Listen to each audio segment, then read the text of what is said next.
Shalom, berjumpa kembali di dalam program DIK, Depth Insight Growth, bersama saya Pendeta Edward Taliwongso. Program ini menyajikan diskusi dan kajian mendalam mengenai tokoh, tema, ataupun narasi tertentu di dalam Alkitab. Puji Tuhan, di tahun yang baru ini kita boleh kembali memulaikan seri yang baru, The Gospel Series. Dan pada kesempatan ini kita memulaikan dari Injil Matius.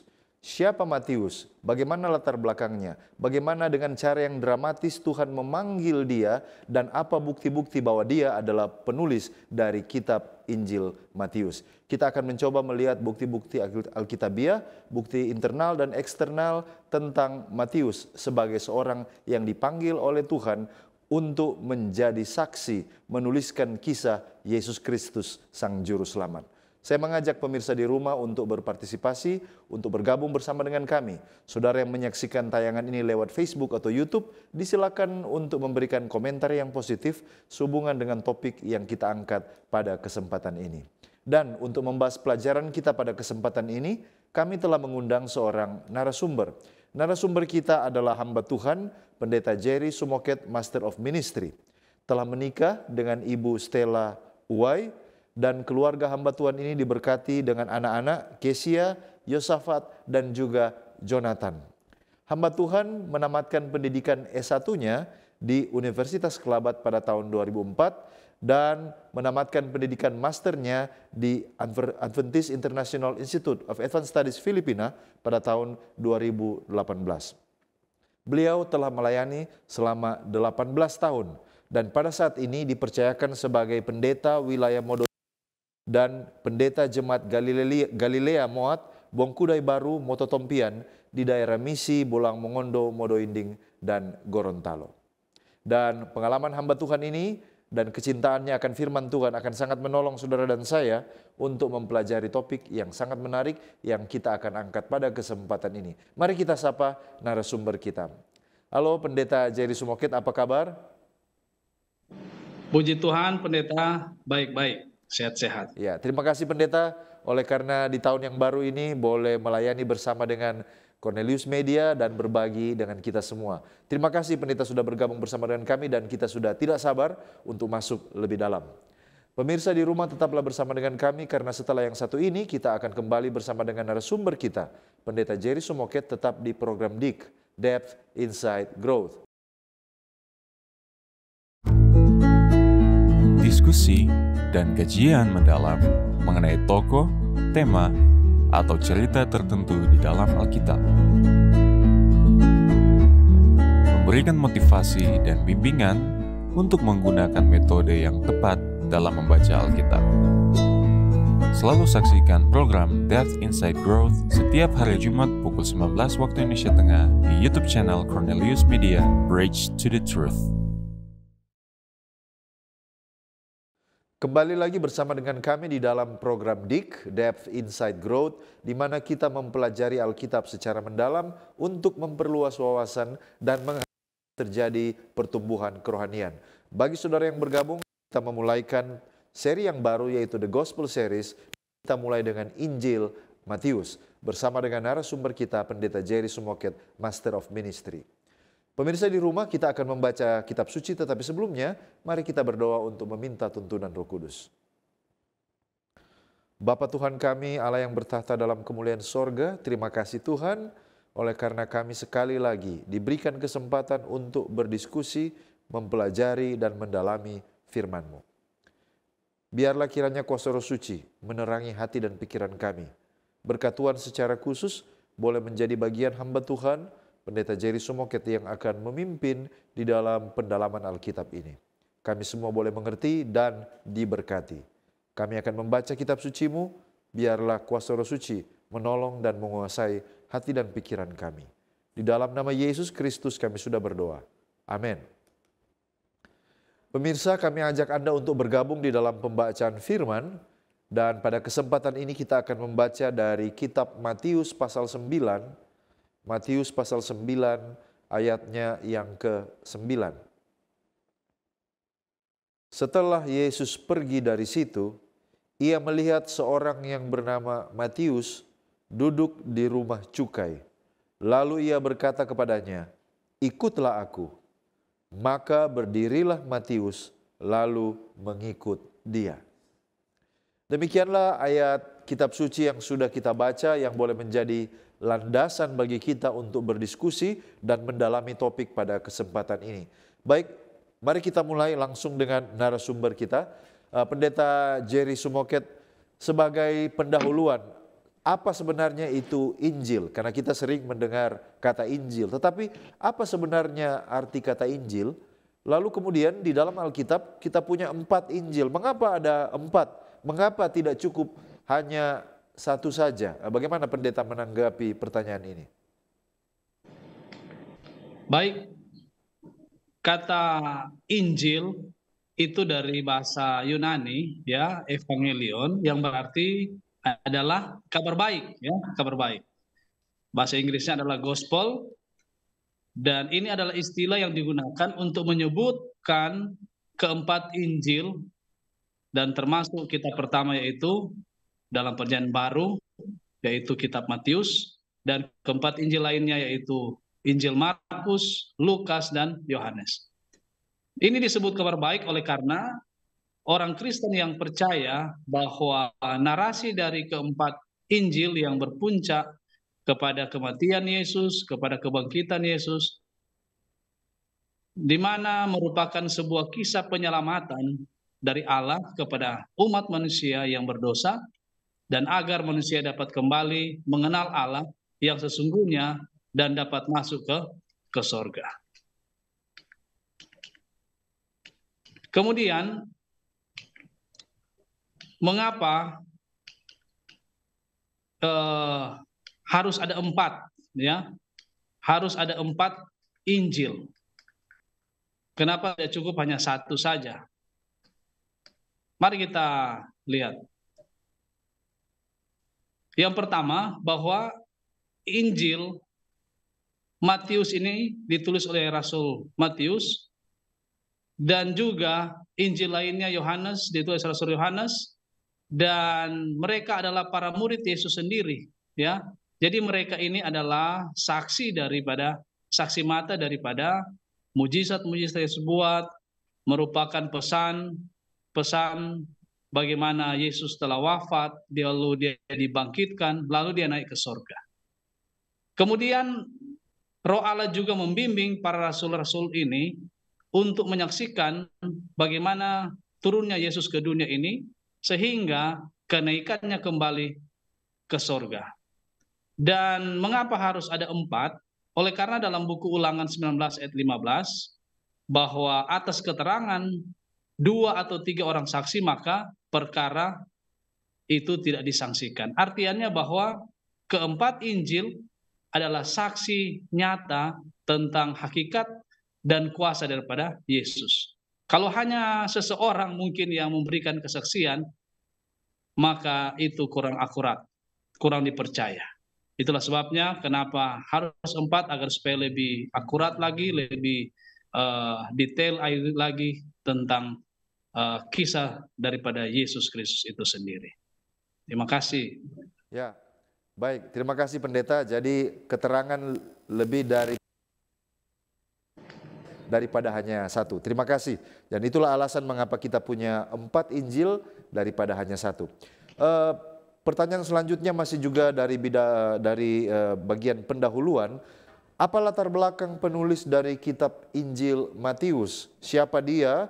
Berasal dari mana? Lalu kemudian profesi atau lingkungan sosialnya seperti apa? Bagaimana pendeta melihat pertanyaan ini? Oke, baik, terima kasih pendeta. Rasul Matius ini juga disebut santo, ya, karena dalam bahasa Ibrani namanya berarti Matai atau Tiberias Matai, yang artinya hadiah dari Yahweh atau hadiah dari Tuhan.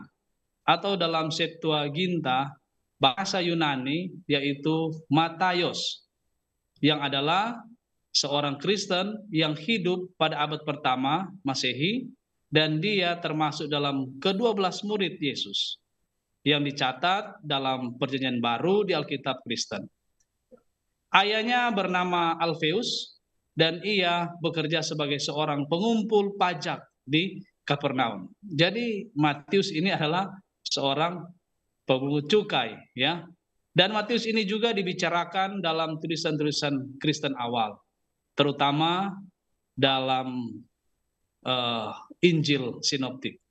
Dan dia dipercayai juga dalam tradisi gereja sebagai penyusun atau sumber utama dari Injil Matius, dan salah satu dari 4 kitab Injil Alkitab. Oleh karena itu, dia pula dikenal sebagai Matius Penginjil, ya, Matius Penginjil. Dan dia diakui sebagai santo baik dalam gereja Katolik ataupun dalam Ortodoks Timur. Dan sepertiga penulis Injil lainnya, Matius juga sering kali digambarkan dalam seni Kristen sebagai pria yang bersayap. Mengapa? Oleh karena ini menunjukkan bagaimana malaikat Allah yang mendikte dia pada saat dia menulis kitab Injil.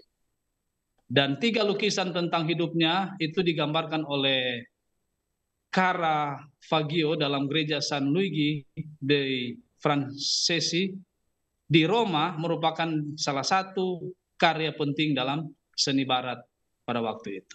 Dia juga adalah seorang berkebangsaan Yahudi Palestina yang memiliki 2 bahasa, yang sangat mengenal uang dan menulis Injil ini. Dan memiliki kesaksian yang eksternal telah menyarankan Matius sebagai penulisnya.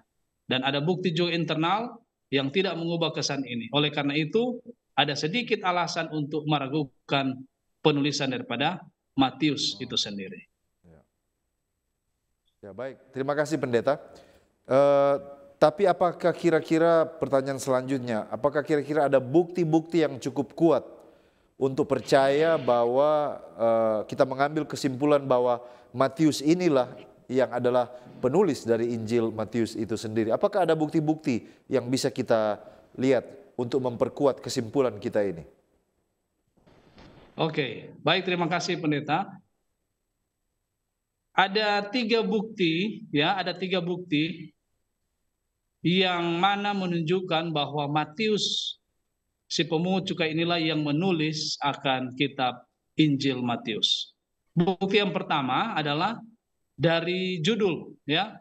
Judul ini merupakan fakta bahwa setiap prasasti pada Injil ini menegaskan bahwa Matius inilah adalah penulisnya sendiri, dan ditambah dengan fakta bahwa penulisnya itu tidak mengidentifikasikan dirinya dimanapun, membuat tradisi ini cukup kuat. Tetapi sebenarnya bukti yang pertama ini dia merupakan sebuah bukti bahwa dia penulisnya. Kemudian bukti yang kedua adalah bukti secara eksternal, di mana pernyataan yang paling awal dari Matius yang ditulis oleh seorang bapak gereja yang pernah hidup waktu itu, yang disebut dengan Papias, ya. Papias ini dia menulis dalam bahasa Yunani bahwa Matius ini dia mengatur sebuah orakel dalam dialek Ibrani, dan setiap orang menafsirkannya sesuai dengan kemampuannya. Kemudian kemungkinan juga Papias ini dirujuk dalam pernyataan ini bahwa tempat untuk menguraikan pandangan umum para orakel menulis Injil Matius ini merupakan sebuah sumber ucapan. Dan Papias ini tidak berbicara tentang dialek Ibrani, tetapi dia menggunakan dialektos yang mengartikan bahwa ada gaya sastranya. Jadi Matius mengatur Injilnya menurut garis Yahudi Kristen. Dan bukti selanjutnya dari Eusebius, untuk kutipan apapun dari penulis awal di abad kedua ini, beberapa pertimbangan umum perlu diperhatikan. Yang pertama, Papias mungkin tidak mengacu pada Injil, karena kita memiliki tidak ada jejak dalam bahasa Ibrani atau Aram sampai abad pertengahan, di mana semuanya itu jelas merupakan terjemahan dari bahasa Yunani, dan setidaknya menurut sebagian besar sarjana. Oleh karena itu, Pandangan ini kandas pada bukti tekstual awal. Dan selanjutnya, Matius tidak menunjukkan bukti kuat bahwa terjemahan itu adalah bahasa Yunani. Dan yang kedua, oleh karena itu, beberapa orang telah menyarankan sebagai cara untuk menyelamatkan pandangan pertama, bahwa Papias mengacu pada metode sastra dari Matius, daripada segi linguistik atau tata bahasanya, tetapi itu sama sekali bukan interpretasi alami daripada dialektos. Dan yang ketiga, meskipun Papias bisa saja salah, dan dia adalah orang yang kurang cerdas menurut Eusebius, maka dia cukup awal dan memiliki hubungan yang baik dengan apostolik atau bapak-bapak kekristenan, sehingga dia seharusnya diberi manfaat dari keraguan itu. Dan yang keempat, pilihan yang terbaik menurut pandangan kami adalah bahwa Papias ini mengacu pada sumber perkataan yang ditulis oleh Matius. Dan jika demikian, maka kemungkinan besar Matius ini memasukkan sumber ini ke dalam Injilnya setelah mengaturnya kembali. Kemudian yang kelima, setelah Papias, ada juga Ireneus menulis bahwa sekarang Matius menerbitkan juga sebuah kitab Injil di antara orang Ibrani dalam dialek mereka sendiri. Dan sementara Petrus dan Paulus memberitakan Injil di Roma dan mendirikan gereja. Dan jelaslah bahwa Ireneus ini mendapatkan inti dari informasi dari Papias karena ia mengenal karyanya. Dan meskipun ia menambah dua hal yang menarik, pembaca karya Matius adalah orang Yahudi atau orang Kristen Yahudi. Kemudian waktu ketika karya itu ditulis adalah selama masa jabatan Petrus dan Paulus ketika di Roma. Dan mengingat ketergantungan daripada Ireneus pada Papias serta interpretasinya atas pernyataannya, bagian tradisi ini tidak menerima kesaksian yang independen. Tetapi Ireneus menambahkan hal yang menarik, bahwa waktu ketika Matius menulis ini adalah ketika Paulus dan Petrus berada di Roma. Dan ini mungkin ya pendeta tidak lebih daripada sebuah tebakan. Karena apa? Karena informasi lain dalam pernyataan itu tampaknya salah. Dan di sisi lain, karena Petrus dan Paulus tidak bersama-sama di Roma sampai awal tahun 60-an, hal ini dapat membantu kita menetapkan tanggal untuk Injil Matius, asalkan tradisi ini memiliki bukti pendukung lainnya. Dan mengapa Matius memucukai sebagai penulis? Bukti yang ketiga adalah bukti secara internal. Dan berikut ini adalah 7 bukti internal yang menyatakan pertama bahwa penulisnya adalah seorang Yahudi, dan kedua bahwa ia adalah Matius. Dan sebuah keakraban dengan bangsa. Mengapa dia sangat akrab dengan bangsa ini? Kenapa? Karena penulis ini mengenal geografisnya. Itu dalam Matius pasal 2 ayat 23 kita bisa baca. Dan adat istiadat Yahudi juga ini dapat dilihat dalam Matius 1 ayat 18 sampai 19. Dan sejarah Yahudi, dia menyebutkan juga dalam sejarah Yahudi bahwa Herodes Antipas sebagai tetrak, bukannya sebagai raja. Dan bukti juga bahwa dia memperlihatkan kepedulian terhadap hukum di Perjanjian Lama. Di Matius 5 ayat 17 sampai 20. Dan juga dia menekankan misi penginjilan kepada bangsa Yahudi. Kita bisa baca itu dalam Matius pasal yang ke-10. Dan buktinya cukup kuat untuk kepenulisan seorang Yahudi itu bisa kita baca dalam Matius pasal yang ke-11. Dan juga ada petunjuk-petunjuk semitisme dalam bahasanya, di mana ada relatif sedikit jejak Semit dalam Matius. Meskipun orang mungkin mencatat penggunaan ya beberapa kali, 89 kali dibandingkan dengan Markus dan Lukas. Dan mungkin ini mengingatkan kembali pada bahasa Ibrani, di mana di luar ini kadang-kadang ada asidenton atau tanda pengaruh pada bahasa Aram. dan penggunaan bentuk jamak tak tertentu dan lain-lain. Dan meskipun bahasa Yunani ini Matius kurang semit daripada bahasa Markus, itu merupakan jejak semitisme di Kali, bahkan di mana tidak ada dalam paralel Markus. Kemudian jika Matius ini benar-benar menulis Injil, maka orang mungkin tidak mengharapkan banyak semitisme, karena Matius adalah seorang pemungut pajak, dan karena itu harus fasih dalam bahasa Yunani dan juga dalam bahasa Ibrani atau Aram. Tetapi fakta dari beberapa semitisme menunjukkan bahwa penulisnya adalah seorang Yahudi, ya, atau sebenarnya sumbernya dari Semit. Namun beberapa di antaranya merupakan bagian dari jalinan Injilnya, misalnya, sehingga lebih masuk akal untuk menganggap bahwa penulisnya sendiri adalah seorang Yahudi. Baik, Pendeta.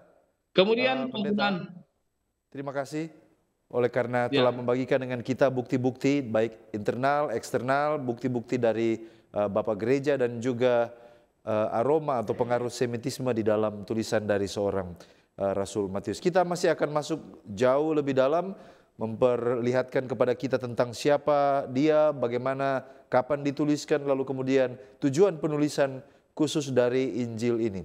Tetapi kita akan melihat ini kembali setelah pesan-pesan rohani yang berikut ini. Tetap bersama dengan kami, tetap di program DIK, Depth Insight Growth.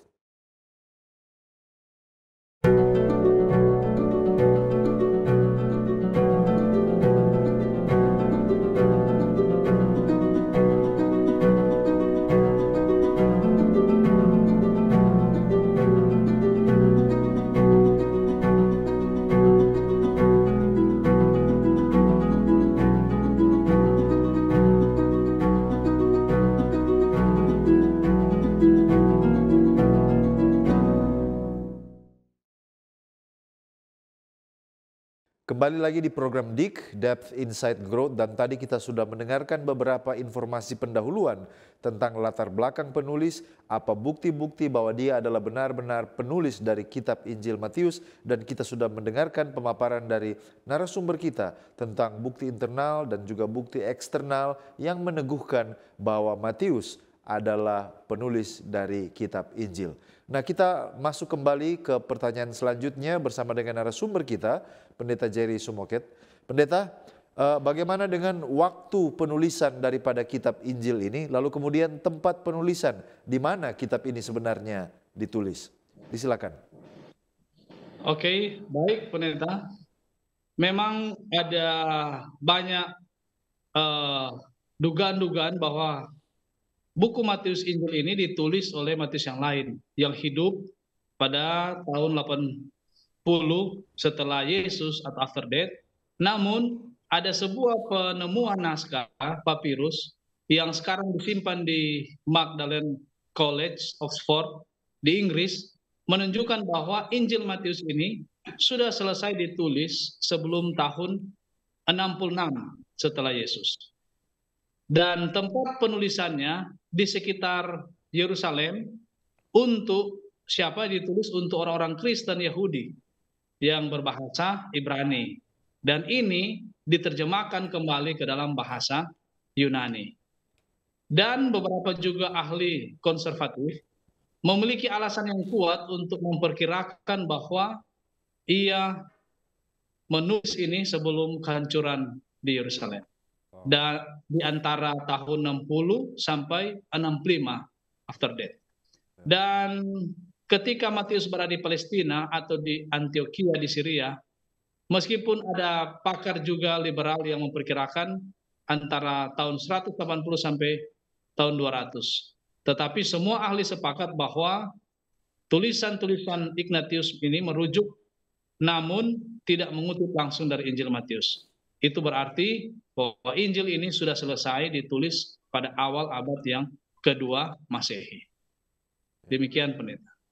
Baik, terima kasih Pendeta. Nah, sekarang kita mau bertanya tentang tujuan. Oleh karena tentu saja ketika dia menulis ada tujuan tertentu. Apa tujuannya? Lalu kepada siapa surat atau kitab ini ditujukan? Oke, baik pendeta, terima kasih. Tujuan daripada penulisan kitab Injil Matius ini yang pertama, bahwa Injil ini ditulis untuk menunjukkan bahwa Yesus adalah Mesias. Hal ini dapat dilihat terutama dalam silsilah, ya, karena yang akan memiliki arti bagi pembaca Yahudi yang membutuhkan bukti garis keturunan Yesus dan mujizat Yesus yang akan menegaskan otoritas dari Yesus itu tidak hanya sebagai juru bicara Allah, tetapi dia juga sebagai seorang yang mengantarkan zaman baru. Dan kutipan Penyanyi Lama juga yang dengan formula pengantar uniknya dirancang untuk menunjukkan bahwa Yesus adalah penggenapan harapan dari Israel.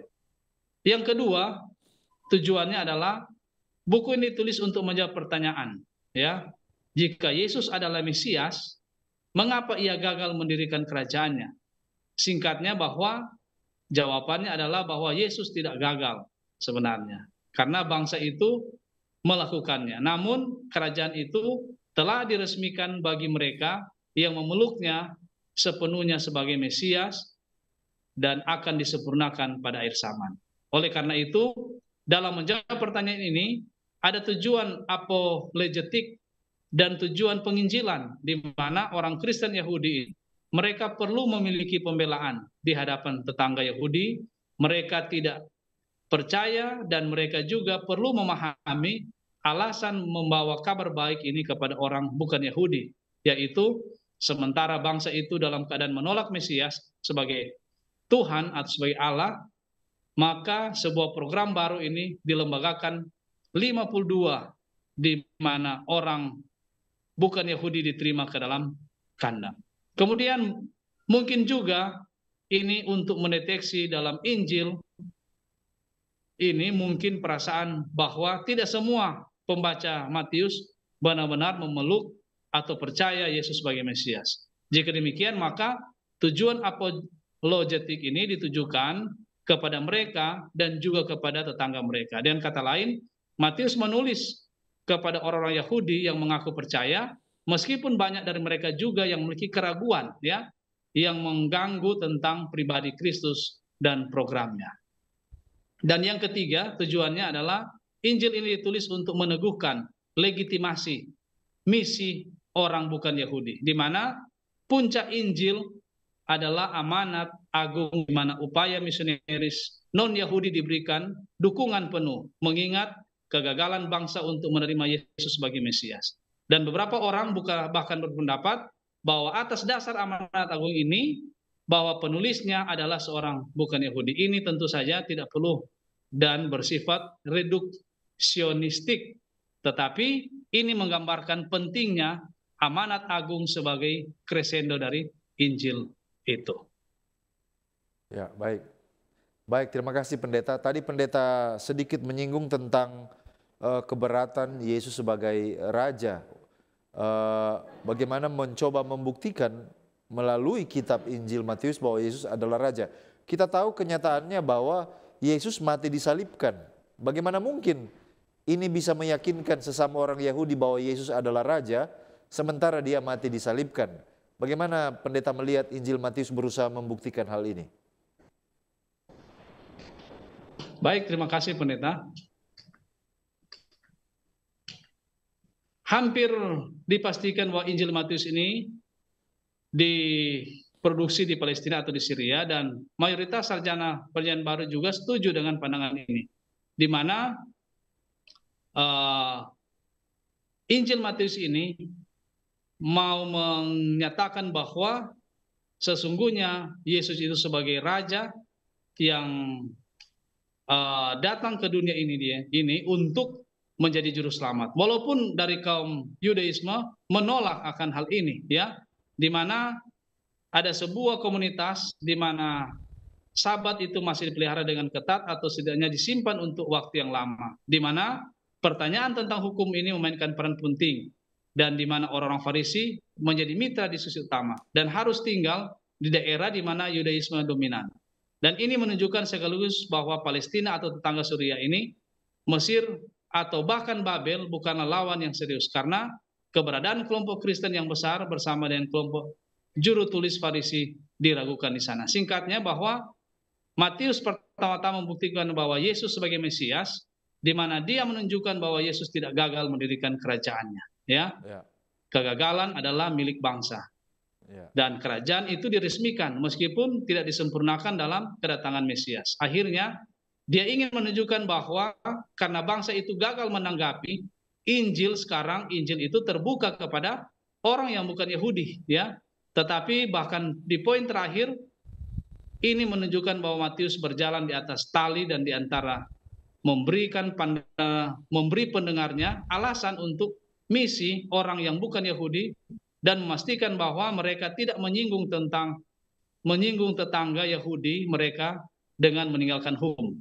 Baik. Dalam hal ini dalam Matius 5 17 sampai 20 dan 28 ayat 16 sampai 20 menonjolkan bahwa sebagai landasan teologis kitab ini dan keduanya berdiri dalam beberapa ketegangan. Baik. Ya, terima kasih Pendeta. Nah, pertanyaan saya selanjutnya adalah keunikan atau kontribusi unik dari kitab Injil Matius dibandingkan dengan Markus, Lukas, atau Yohanes. Sebenarnya apa keunikan dari Matius? Apa tema yang ingin ditekankan oleh Matius ketika dia menulis Injilnya? Oke, baik, terima kasih. Jadi keunikan daripada Injil Matius ini adalah dia menghadirkan Yesus ini sebagai Mesias atau sebagai anak Daud atau sebagai raja orang Yahudi, ya, karena masing-masing Injil ini menekankan dari segi yang berbeda, dan Matius dia menekankan bagaimana Yesus sebagai raja, meskipun penekanan Matius ini paling mudah dipahami, dan Matius juga dia memulaikan Injilnya dengan menunjukkan bagaimana kualifikasi daripada Yesus itu dari Nazaret sebagai Mesias dalam Matius 1 ayat 1 sampai 4 dan ayat 11. Kemudian dia juga mulai dengan silsilah yang sangat penting untuk menegakkan hak duniawi Yesus di atas takhta. Pasal 1 ayat 1 sampai 17. Dan ayat pembuka menyatakan bahwa Yesus Kristus adalah anak Daud atau anak Abraham. Jadi kebalikan dari urutan kronologis yang akan digunakan dalam silsilah yang sebenarnya, ini adalah pola yang akan dikembangkan Matius di sepanjang Injilnya, di mana Yesus datang pertama sebagai anak Daud, sebagai penggenap perjanjian Daud dalam 2 Samuel 7 ayat 12 sampai 16. Kemudian sebagai anak Abraham, sebagai penggenap dari perjanjian Abraham, Kejadian 12 ayat 1 sampai 3. Artinya bahwa Yesus pertama-tama melayani orang Yahudi dan kemudian ketika ditolak oleh mereka, dia juga membuka Injil kepada orang yang bukan Yahudi. Demikian. Baik, ya, terima kasih Pendeta, sungguh luar biasa informasi yang sudah kita dengarkan sehubungan dengan mengapa Matius ini memiliki keunikan khusus dibandingkan dengan penulis Injil yang lain. Terima kasih Pendeta Jerry Sumoket, dan kita masih akan terus melihat pertanyaan-pertanyaan selanjutnya, tetapi kita akan kembali setelah kita melihat pesan-pesan rohani berikut ini. Tetaplah bersama dengan kami.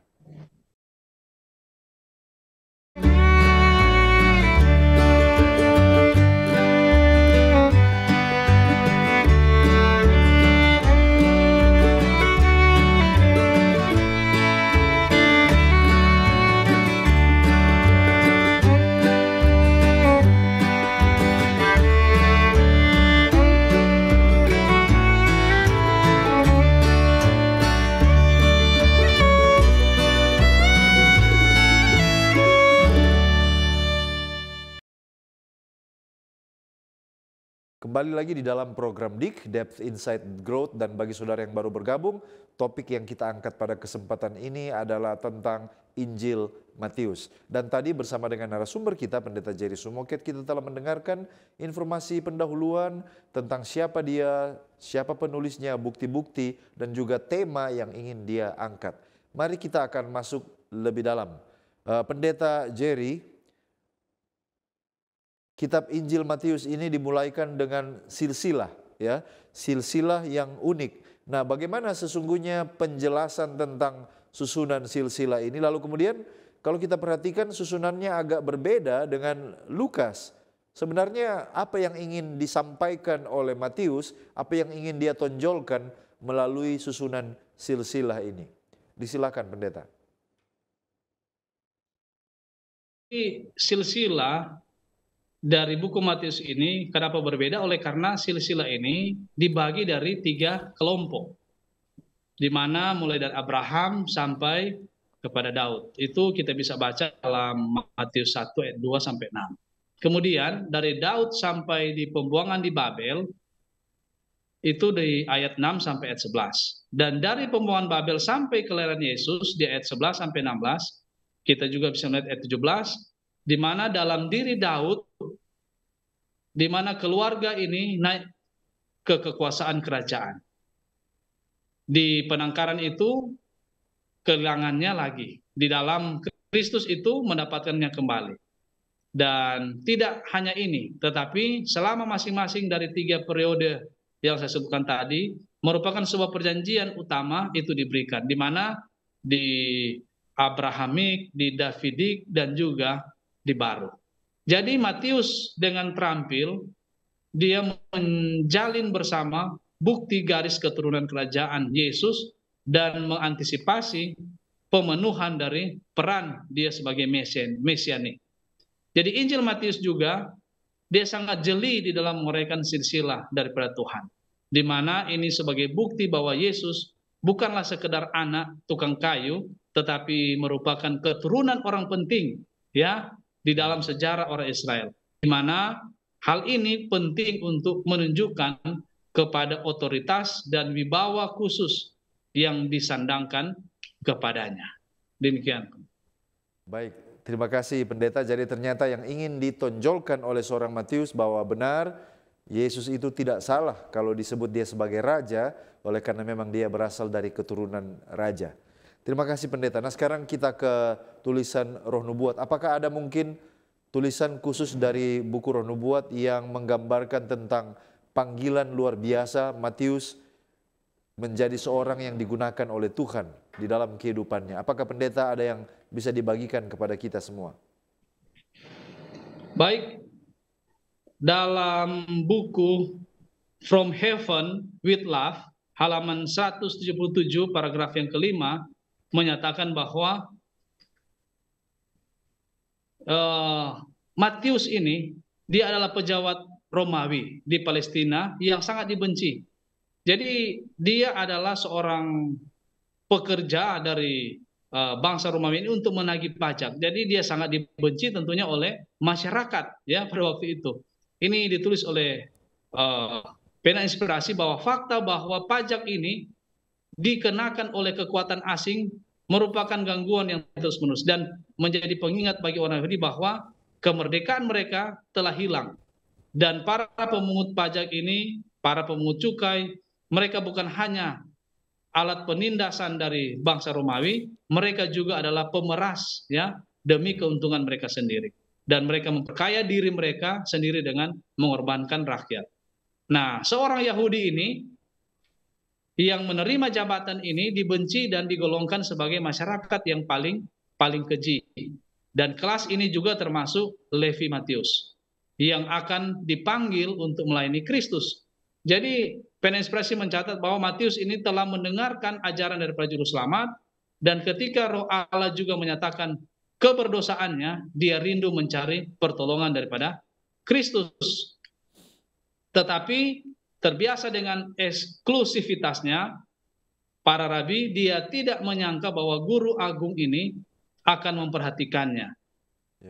Dan duduk di pintu tolnya satu hari, pemungut cukai ini melihat Yesus mendekat, dan hebatnya bagaimana dia heran mendengar kata-kata yang ditunjukkan kepada dirinya sendiri. Yesus berkata, ikutlah aku, Matius. Kemudian Matius meninggalkan semuanya itu, dia bangkit, lalu mengikuti dia.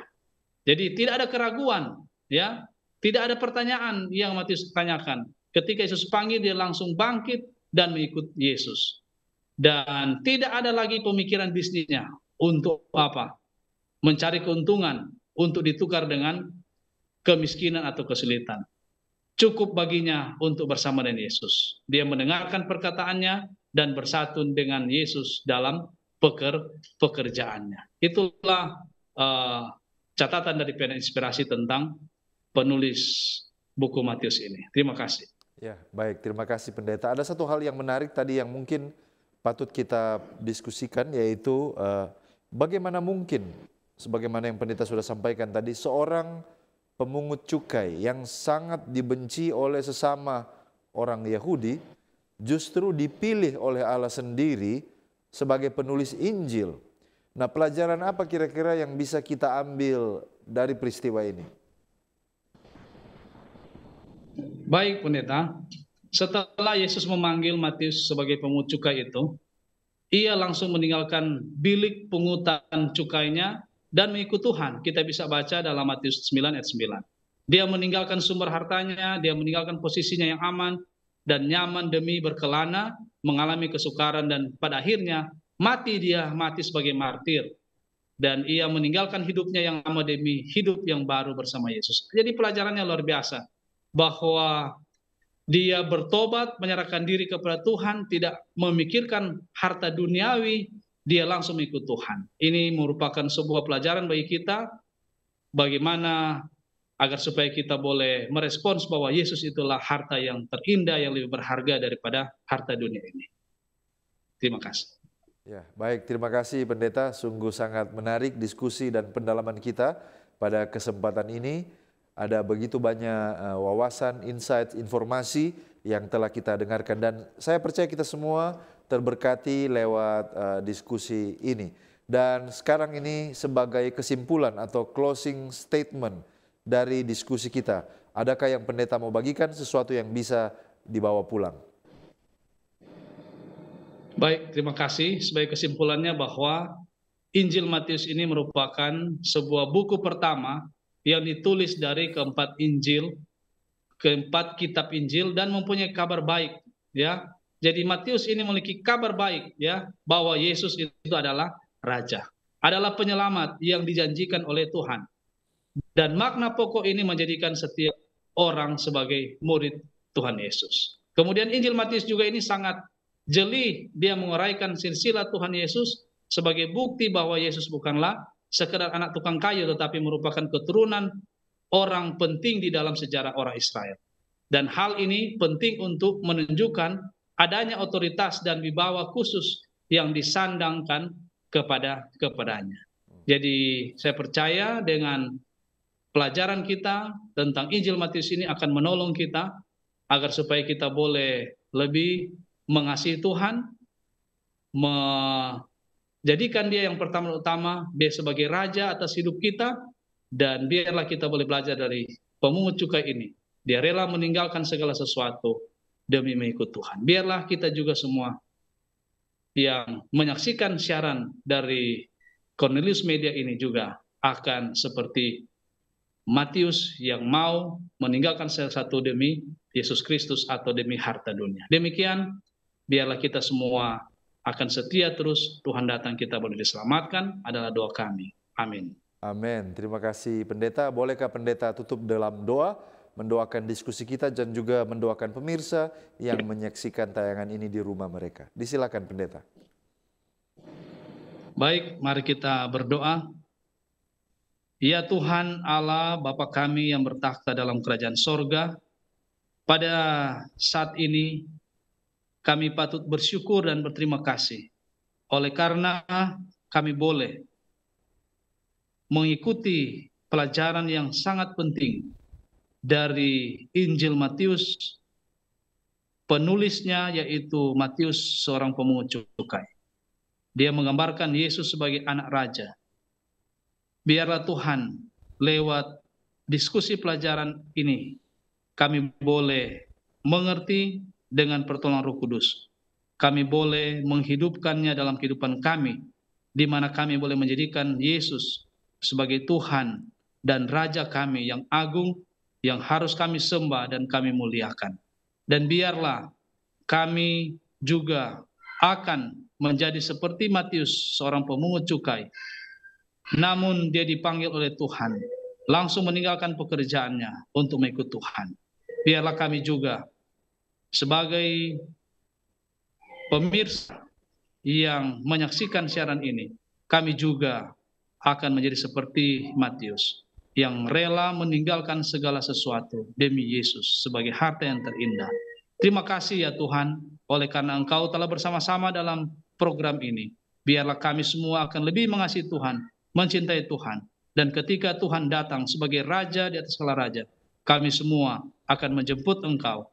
Kami semua akan berada di sorga bersama dengan Tuhan.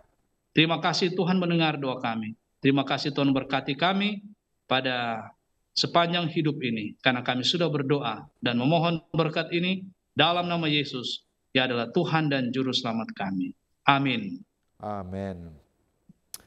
Puji Tuhan untuk pembahasan topik yang sangat menarik pada kesempatan ini, dan saya mengucapkan terima kasih kepada narasumber kita, Pendeta Jairi Somoket. Terima kasih Pendeta yang sudah membagikan berkat rohani bagi kita semua. Terima kasih, Tuhan memberkati Pendeta dan keluarga di dalam pelayanan di daerah misi Bolang Mongondo dan Gorontalo. Terima kasih juga kepada pemirsa di rumah yang tetap setia bersama dengan kami dan terus menyaksikan tayangan-tayangan dari Cornelius Media. Juga sahabat Hope Channel Indonesia yang terus mengikuti program pendalaman Alkitab. Saya percaya kita semua semakin dikuatkan, semakin diberkati ketika kita mendalami dan mempelajari firman Tuhan ini. Jika Anda telah diberkati lewat pelayanan media ini, berkenan kiranya saudara-saudara untuk like, follow atau subscribe akun media sosial kami dan bagikan link tayangan ini kepada orang-orang terkasih. Dan pemirsa di rumah, demikianlah perjumpaan kita pada kesempatan ini. Kita akan jumpa kembali pada episode mendatang. Saya Pendeta Edward Taliwongso dan kru yang bertugas undur diri. Shalom.